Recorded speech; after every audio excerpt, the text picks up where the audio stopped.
well, you haven't necessarily made this case, but you talk a lot about technology, and technology is becoming more of infrastructure to the work we do. One could make a case that city technology should be included as part of the capital side. I'm not saying that that's where I am today, but I do think it would be useful for you to go off and for some period of time review that question about whether we have the right buckets, whether we should be considering different buckets, and then come back to this council with a recommendation. And as a point of information, Mayor, we did use that bucket for the data center that was transferred out of the earthquake area. Indeed we did. Yes.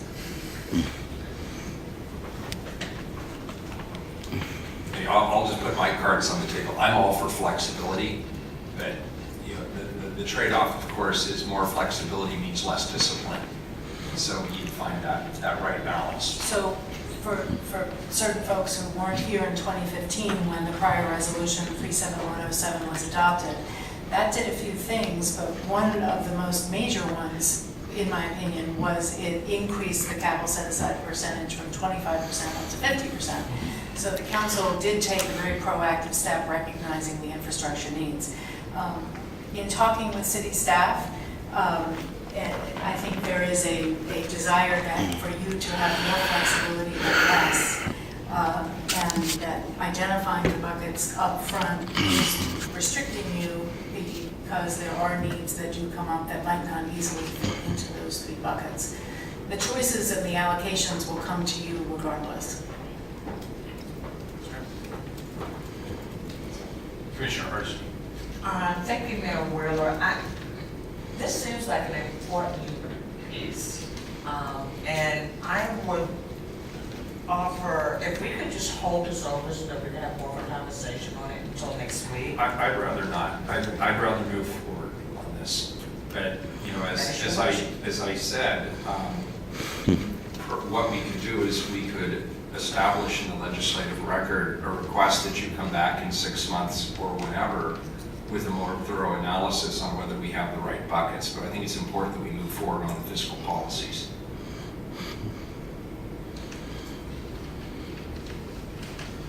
Mr. Mayor. Mr. Mayor. Oh, I'm sorry, Robert. One formality. Hey, Josh. One formality. I believe there has been a substitute resolution. Yeah, no, so we'll get to that. I didn't want to interrupt the flow of the conversation. Is there more on this particular subject before I ask if we can get a motion, please, for the substitute resolution? Second. We have a motion from Commissioner Fritz, a second from Commissioner Fish. Any further discussion on putting the substitute on the table? Please call the roll. Fish. Aye. Hurst. No. Daly. Aye. Fritz. Aye. Wheeler. All right, substitutes on the table. All right, so we're open for more questions, thoughts, concerns. Any public testimony on the resolution? No one signed up. Very good. Call the roll. Thank you to Director Cooperman and all those who worked on this set of policies. And I appreciate the changes that were made from the last iteration to what we have before us today. Aye. First. Thank you so much, Director Cooperman. I really appreciate the work that you and your team have done on this project. I cannot in good faith vote for something that I do not support the limitations that we are putting on ourselves. And it is not acceptable to me that I need to wait 6 months so that I can have clarity on whether or not we are moving in a direction that makes sense. I vote no. Really? I believe this is the 3rd time we have considered this set, or second? Is that only the second? Feels like the 3rd time. I appreciate the revisions. My concerns have been addressed, and I vote aye. Fritz. So if this resolution were to be rejected, the current policy is to direct 50% to parks, transportation and emergency management. And the reason for that is that the unfunded liability, especially in parks and transportation, dwarfs all other needs in the city. We added emergency preparedness to allow some more flexibility while still focusing on the things that are most urgent and the most cost effective. And so this takes away the sunset, and I appreciate all of the different policies, and thank you for taking my feedback and incorporating much of it. Aye. Thank you, CFO Cooperman, for your presentation. Josh, thank you. Thanks for the hard work that you have put into this, your staff, OMF, along with the City Budget Office and City Budget Managers all across the city who work to develop these revised policies. Thank you again for your flexibility on taking into account our input in recent weeks to help solidify our viewpoints. I look forward to continuing the conversation with my colleagues in the Office of Management and Finance about how we can best address the question of funding labor agreement costs, since one of the agreements we made collectively was to withdraw that from consideration today. The revisions to our comprehensive financial management policies, I believe, improve the city's financial planning, financial management, asset management, and providing adequate reserves, aligning our policies with national best practices, and encouraging responsible stewardship of city assets. These improved policies will help us to achieve our financial management goals, including better long-term planning, promoting collaboration during the annual budget process, directing resource towards critical infrastructure projects, addressing intergenerational equity issues, and maintaining financial sustainability. One final note I'll put on the table: these policies are always subject to change. This is fluid. They evolve as the needs and the interests of our city and our fiscal structure evolve. I appreciate the hard work you put into it. It's an excellent product. I vote aye. The resolution is adopted. Next item is 292. Appoint Annalise Kohler to the Portland Housing Bureau Bond Oversight Committee for a term to expire March 1, 2022. Excellent. We have Portland Housing Bureau Director Shannon Callahan here this morning. Good morning. Good morning, Mayor. Good morning, Commissioners. We had expected Annalisa to be here this morning, but I think she is not quite here yet. So if you wouldn't mind, I'll just do a little brief introduction about Annalise Kruller, who is Annalise. Great timing. So have you ever had that nightmare where you walk into a crowded room?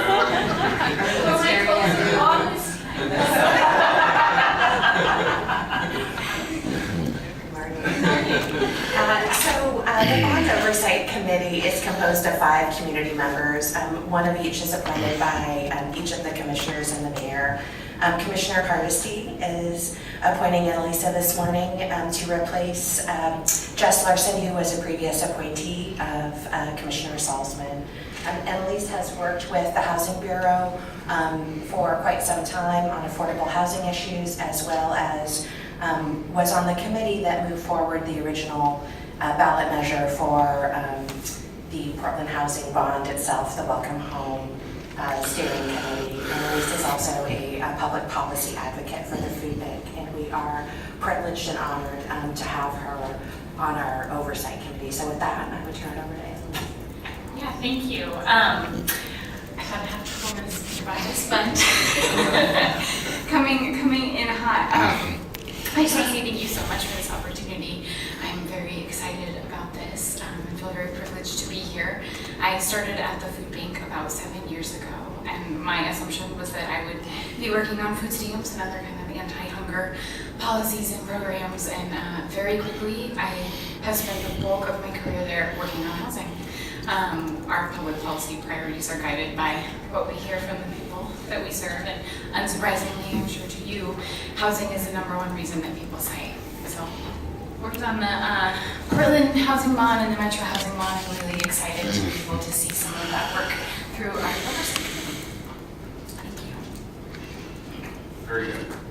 Well, first of all, let me say thank you. Number 2, let me just say you do really well on the fly. that was exceptional. Number 3, I want to thank Jess Larson for her service to this important committee, and I want to thank you, Annalise, for being willing to come on board. I know you're a busy person. Side note, my wife Katrina was at the food bank last night with, I think, 17 or 18 other volunteers from our daughter's school, and they had a blast.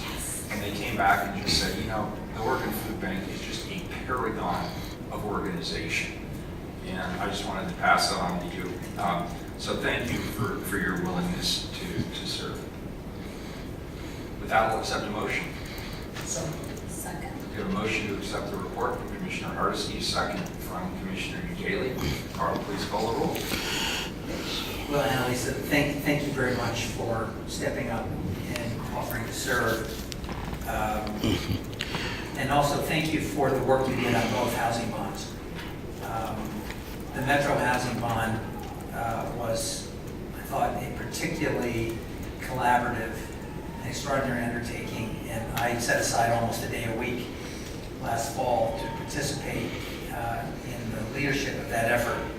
And I know you and the food bank made a huge difference, and we ended up winning in all 3 counties, which is really a testament to the strength of our coalition. Thanks for all that you do for our community, and thank you for stepping up again to serve in this important role. I'm pleased to support your nomination. Aye. Hardesty. I want to also thank Jess Lawson for her service and her visionary leadership on this committee, and I'm really thrilled to have Annalise come and take that spot. The Oregon Food Bank is near and dear to my heart as someone who loves the Waterfront Blues Festival. I have pretty much interviewed anybody and everybody who's ever played at the Blues Festival, and my favorite interview is always with the Oregon Food Bank because it's real that the folks who work and volunteer are doing it not for the money, but doing it purely out of the love of community and the love of people. I vote aye.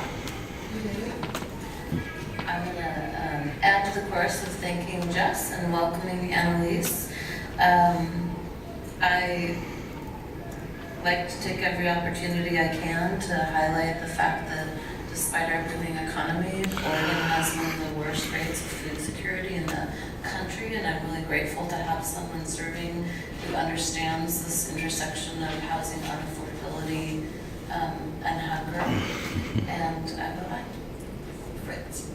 Thank you, Ms. Cole, for being here and for explaining your work at the food bank and how it does relate to housing, as Commissioner Daly said, and I appreciate your service. You have big shoes to fill, but you can do it.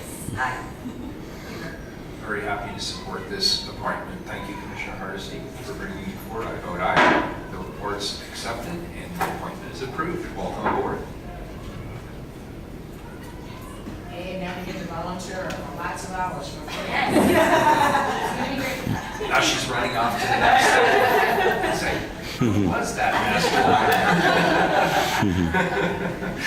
Next item, please. 293.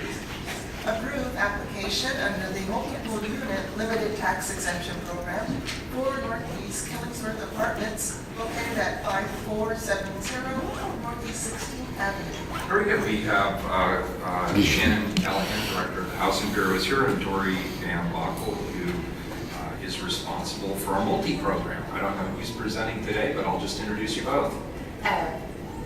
Good morning again, Mayor and Commissioners. Morning. Shannon Callahan. Just as way of reminder, City Council passed a comprehensive inclusionary policy, housing policy in 2016. Prior to when that policy took effect, 19,000 units of housing were permitted and vested in that program beforehand, meaning they did not have to comply with the requirements to include affordable housing in their developments. Based on the large pipeline that did not supply any affordable housing, the mayor and commissioners asked us to look at creating a program to incent that pipeline to come forward and voluntarily include affordable housing. After working with City Council and the Multnomah County Commission, a program was approved to provide a limited tax exemption for a period of 10 years in exchange for 10 years of affordability. The development you have before you today is the first development to take advantage of that program. It will be providing 8 units in their new development for affordable housing. The range of rent savings for tenants who would reside in that building would be from $479 savings a month to $650 savings a month in the 1 bedrooms. And with that, I would like to just turn it over to Dory to add a few comments, and we're here to answer any questions you might have.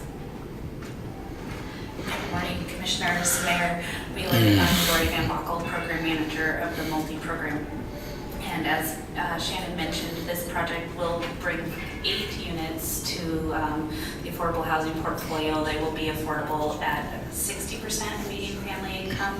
That's 20% of each of the unit types. It's not a real big building. There's only 39 units, and they are comprised of studios and 1-bedrooms. So we'll have 4 studio apartments and 4 studio 1-bedrooms. This is located in a fairly high opportunity area within the city. So it'll be ground floor commercial space. There's lots of restaurants and other commercial activity there along Killingsworth. And the developer has expressed interest in using the city's preference policy to help